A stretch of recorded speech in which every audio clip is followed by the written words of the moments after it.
Hi, I'm Paul Wilcox. I'm one of the co-creators of the tabletop game FlickFleet, and along with Jackson Pope, one of the directors of Eurydice Games. I thought it might be interesting to show you how the game FlickFleet is manufactured. So today I'd like to explain to you the processes Jack and I go through to design the components of the game, the stages involved in making the contents of the game, the steps I go through to assemble the game, and then how we distribute the game to make sure you get it. So I thought it might be interesting to find out about the design process Jack and I went through to create the ships for FlickFleet. After we'd had the initial idea, Jack play tested the concepts we'd had using wooden bits of fruit and vegetables that his then very young daughter played with, just to show that the core mechanics did work. From then we pretty quickly advanced on to actually designing the ship shapes themselves, and Jack had a friend who had access to a laser cutter who would make the prototypes for us. When we got our own laser cutter, we had to go back and redesign some of those shapes and add all the etching detail. And the laser cutter comes with its own CAD package, which has its own idiosyncrasies, but it does talk directly with the laser cutter. So if you can see the screen, what we have here is actually the original cutting file for 3 copies of all of the Uprising ships from the first edition of FlickFleet. And it looks just like a collection of shapes, really, with the green markings show the etching detail. If I zoom in, you can see here we have a chevron of bombers, and each one of those is a bomber shape.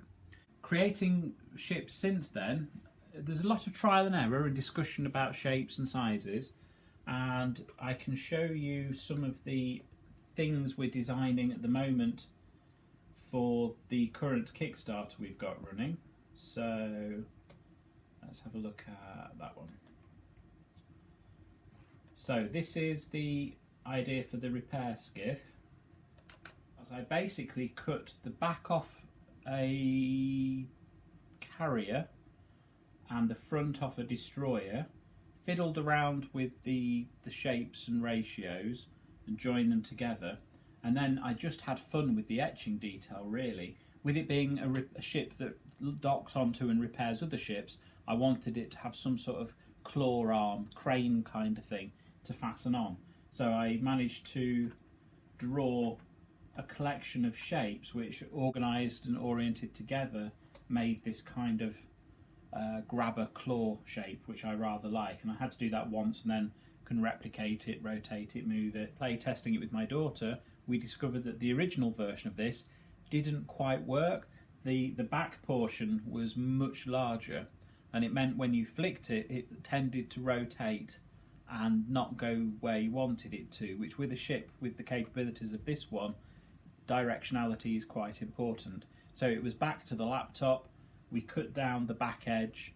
And I hadn't added all the etching detail at that point. I'd done the crane but not all of it, and then joined it back together. The process of physically designing the shape of the ships is actually fairly straightforward.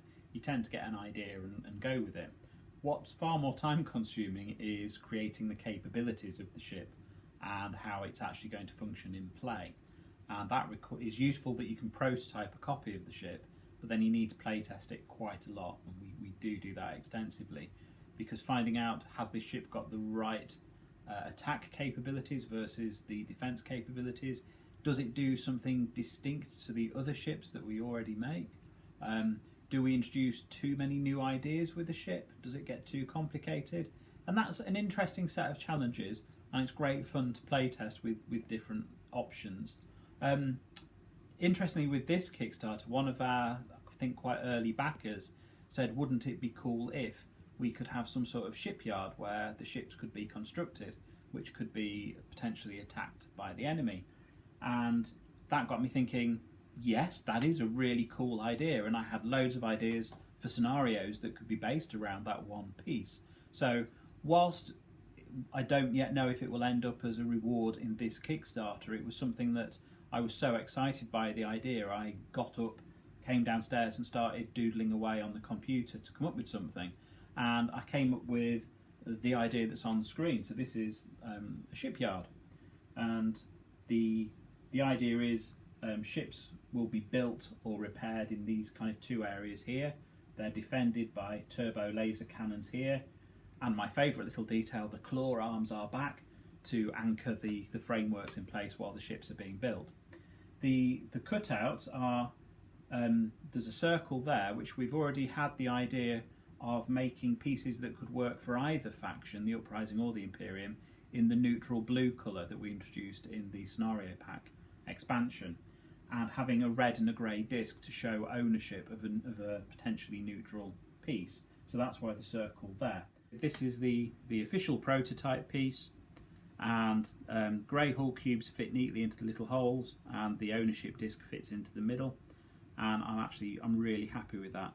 As I say, whether it ends up being a reward in this Kickstarter, we'll wait and see. If not, it's one of those ideas we'll keep on the back burner for a future expansion, because I do think the potential of that is phenomenal. It's a great idea. So thank you to our backers for that one.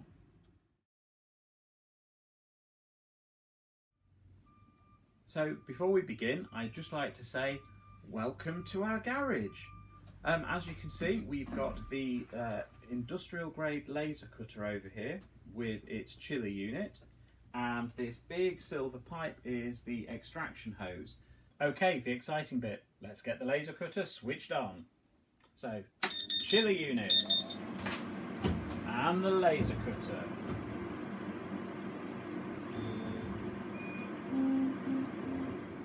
So now it's switched on, I'm going to get the sheet of acrylic that I prepared earlier, show face up. I'm going to put it on the cutting bed, being careful not to catch the cutting head as I do that. Now, this laser cutter has a little digital readout, so I can find the file that I want to cut, which is that one. So then I check that is the right file. It is. I load it into the cutter. I'm going to hit the frame button, which will immediately start moving the cutter head in roughly a kind of a rectangle, so I can work out if my sheet is where it needs to be.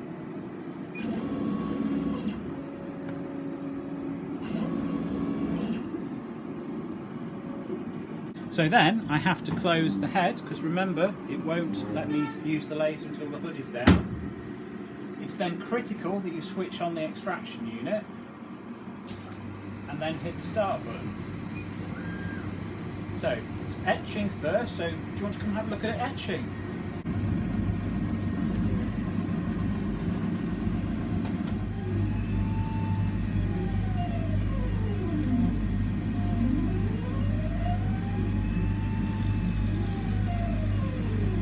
But for the purposes of FlickFleet, what we've been cutting, come and have a look, is 5mm acrylic sheets. This is the grey sheet, and we also cut red sheets. I must stress, every single component of FlickFleet that isn't made of acrylic has been cut here on this machine with me stood nearby watching it. So once it is cut, what we have to do next is wipe it over with a cloth just to make sure there's no dust or debris on the surface, and then lift off the waste material. Now, as you can see, some of the ships have stuck into place a little bit. I just give it a gentle tap and they haven't fallen out, which is a bit annoying, so then I have to physically go through. If any of them are a little bit tight to come out, it might mean they need some extra attention in one of the next steps. But as you can see now, I've got the empty sprue, if you like. I keep these and they're disposed of and recycled by our local refuse collection. So as you can see, I've got a bit of a stack of them building up over here. So then I have to take all the pieces off the bed and I stack them onto my handy converted air hockey table behind me. So when the cut pieces have been transferred from the cutting bed over to my work area, the next thing I have to do is check and clean every single piece. So to do that, I basically pick it up, I run a cloth over it, I also feel around all the edges for any rough spots or bits that catch or feel slightly imperfect. I also look angling in the light to see if there's any grease smudges that haven't come off. You do get marks on pieces, whether it be just kind of general gunk from the machine or sometimes slight burn marks. So on these two pieces, this piece for example, we've actually got a little bit of gunk that's built up from the cutting bed. It is a water-cooled laser, so I think that has an impact on that. And I'm just going to clean it, and as you can see now that marker's gone. I'm going to feel around the edges and check that I'm happy with the smoothness, because I don't want to send out any pieces that are less than perfect. So this piece has a slight lip on the inside edge. I'm going to just use some sandpaper just to kind of gently sand it. I won't totally remove it, but I'll just make it smooth enough that it doesn't affect play at all. There we go. And as you can see, you can still see it, but you can't feel it anymore. So that's one of the pieces that has been done. Another issue we get is, again, with the double cut, is if you come and have a look, because it's cutting basically two circles on that inner bit, there's a bit in here that's a different colour. That's actually because that's a tiny thin slither of acrylic that needs removing. So it's quite fiddly to do, but I tend to get a fingernail in. There we go. So I can actually remove that little bit of acrylic. So, now you might be wondering, why do we go to such detail in checking all the pieces are okay? Basically because I'm really proud of this and I actually enjoy the process. And also there are a few imperfections that we cannot correct or do anything about. So you may have noticed, if you've got a copy, some of the pieces have like slight notches around one side. There's nothing we can do about that. That's actually the laser reflecting back at the underside of the acrylic from the cutting bed. I can't find a way of reducing that to anything less than what we're left with. Partly because of that, I'm determined that every piece is as good as I can make it. That's why I give it this much care and attention. So on this outer fighter ring, you can actually see a slight scorch mark. This again is where the laser has reflected from the cutting bed into the acrylic and basically ignited some of the acrylic dust, and it's burnt onto the surface of the acrylic. This is slightly problematic. Sometimes it can rub off with the grease from your finger. In fact, that's made quite a difference. Sometimes you have to use a little bit of WD-40, but that leads to a whole load of problems. But sometimes what I tend to do is just very gently sand the area enough so that then when you rub your finger over it, the burnt matter actually comes out, and as you can see now, it's gone. So once all the acrylic pieces have been cut, sanded, smoothed and cleaned, they come over to this half of the air hockey table, where I've pulled together kind of a storage and sorting system. Basically, I have a box for each ship type for each faction. So we have grey and red ones. I have a bag at the front of each box, which is holding the deluxe or standard version of the thing which I'm not currently boxing up. So here I have a few deluxe edition dreadnoughts, which I will box up at some point, but not today. Instead, all the standard ones are in here, and obviously in a week's time or so that will flip over when I'm ready to bag another 50 or so deluxe copies.